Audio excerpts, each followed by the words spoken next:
If I didn't tell you, would you know that I am not using otter or goat for the body of this fly? This Trueblood Nymph, he actually created it to imitate a sow bug or scud, is supposed to use otter or mink and goat, and those are not fibers that I have in my arsenal. So I'm just going to be using some dubbing for the body. Talk about that when I get to it.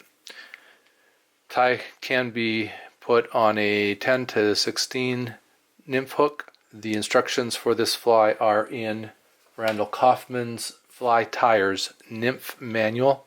I'm tying it on a number 14 curve shank 3x long hook. According to Kaufmann's instructions, I've put thread down on the shank prior to putting down the weighted wire.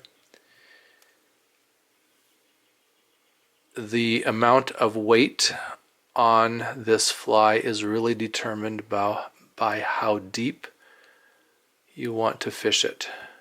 So the deeper you want it, the more weight you put on it. The shallower you want it, the less weight you put on it. So I'm just putting some weight on it as an example. This weighted wire breaks easily, so when I have the ends where I want them, just break them, push them together.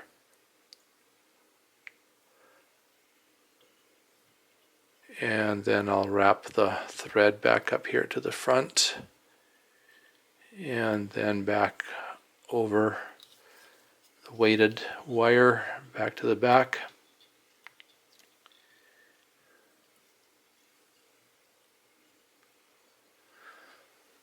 The tail and the throat on this fly are brown pheasant feathers. So I've stripped off all the fuzzy stuff on the bottom so that it's out of my way.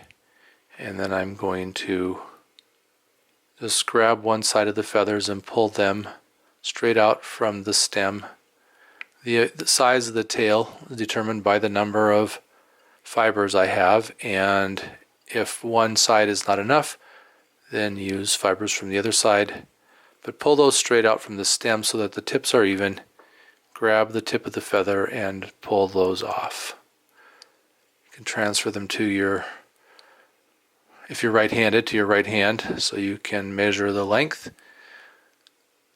Kaufmann suggests about the length of the hook gap, but on an extra long hook, maybe a little bit longer than that, and then transfer them to your left hand if you're right-handed, and tie them in back behind the wire, the weighted wire. I'm going to clip out the butt ends. You wouldn't need to. They are going to get wrapped with dubbing. So again, in the recipe, the dubbing is goat hair and otter or mink. I'm just going to use what I have on hand. Put some wax on that thread. That'll help a little bit with getting the dubbing to spin properly. And then of course a little bit of moisture on my fingers also helps. This dubbing is a blend of tan and brown, according to the instructions. And one of the things that Kaufmann makes a point of is to make sure that the body is tapered. So I'll spin it a little finer up at the top of that dubbing, and then it can get fuller as I go down. And then I can adjust the amount of dubbing that I have as I turn it on the hook, as well as the amount of the taper. So tapering, I would just want some little bit of wrapping at the back, and then as I move up the shank to get fatter. Here also there is a lot of leeway. There's no particular rule for how much tapering there should be.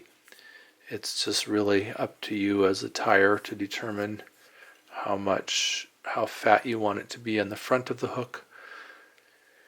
Leaving plenty of empty hook shank before the eye to tie in the legs. So for the legs, I'm going to use the fibers on the other side of that feather. Again, I will grab them in my left hand since I'm a right-handed tyer. Even out the ends. Pull them off the shank, transfer them to my right hand. I'm going to invert my hook to tie in the legs or throat. I find it easier to hold them on top of the shank this way.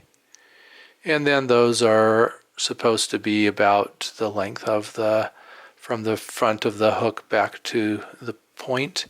With a longer hook that could be maybe a little bit smaller, a little bit shorter. So then grab the tips where I want those to be. Right, these are only going to be on the bottom of the hook, and then I'm going to pinch wrap it onto the shank, and then try not to let that twist on me as I wrap. So I don't want those legs to twist around to the side of the fly. I want them to stay underneath of the fly. So enough wraps there to get that secured. Then I can come back and grab the butt ends of those fibers and clip them out. And here's why it's important to stay away from the eye of the hook far enough so that when I clip these, I don't have fibers covering up the eye. I'll go ahead and put my fly back right side up, and then I'll just wrap that brown thread up over the end here and create a little tapered head on this fly.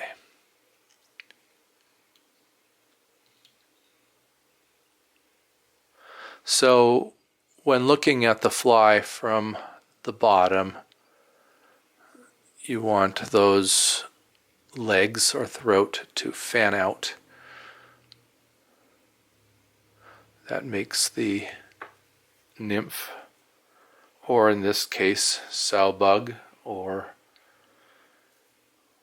variety of other water bait, water food for the fish, to ride properly in the water. Kaufmann says that you only need 2 half hitches since all of his flies are lacquered. So just a few wraps with a whip finisher is easier for me.